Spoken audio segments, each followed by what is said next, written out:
Hello and welcome. Today let's talk about the lunge and warrior one poses. Starting with the lunge. We did the crescent last week. Now the crescent is just an extended raised standing version of the lunge. In the lunge I teach it introductory with the knee above the heel or the ankle, which is very good for the knee, especially if you're newer to stretching and strengthening routines. In the lunge, people tend to have a rounded back until your hips start to get low enough to be able to lift the chest. So rounded back in the lunge, not the worst thing in the world, but if you can get more lift and maybe even prop up on the knee, then that is the ideal thing to not only lengthen the hip flexors and the spine. The heel tends to cave in, so it's good to try and feel the little toes tucked under so that you know that the heel is centered, and by having the heel centered, it puts less pressure on the hip joint and isolates the stretch deep into the hip flexor group of muscles. The lunge is really good for not only the health of the legs and hips, but also because the hip flexor muscles have a couple muscles that run underneath and connect to the lumbar, it's really good for your back. Warrior one is placing the back heel at a 45-degree angle. It's essentially crescent with the heel down. I can show you from a different angle here, if you'd like.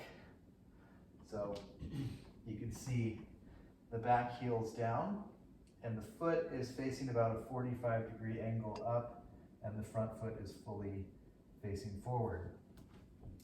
In the Warrior One, just like the crescent, you can do a shorter distance and have the arms a little bit lifted. If you have pain in the back, you can use the hands to help manually tuck the tailbone, and you can do that in crescent too. And sometimes having the heel down at an angle is really hard on the sacrum if you have an acute sacroiliitis. So you could have the foot almost facing forward, but still the heel down, and do a very moderate variation, even putting some weight on the wall to do a gentle warrior. And like we talked about last week, a moderate stance or even a very long stance, and getting the front thigh closer to flat to the ground with the back leg very, very lengthened, arms up, maybe even hands together, only if the shoulders aren't hurting. And you can approach the pose in a more advanced and aggressive way. So that is good if you can breathe into it and it feels right for you. But just because you've established strength and flexibility to do a really deep warrior doesn't mean you have to do that every day you practice. You should always be feeling into your body, noticing, oh, I feel a little bit fatigued today, or maybe I'm getting over a cold. I'm just gonna do more of an energetic pose, not so much working the max physical effort. Another thing to keep in mind is if the back knee is straining, you can have a shorter stance, even a little bit of a bend in the knee, or more of a forward foot with the heel down. The back foot being at an angle, it puts the stretch a little bit more into the hip socket. So this hip will open more and get you more prepared for cross-legged seated hip openers.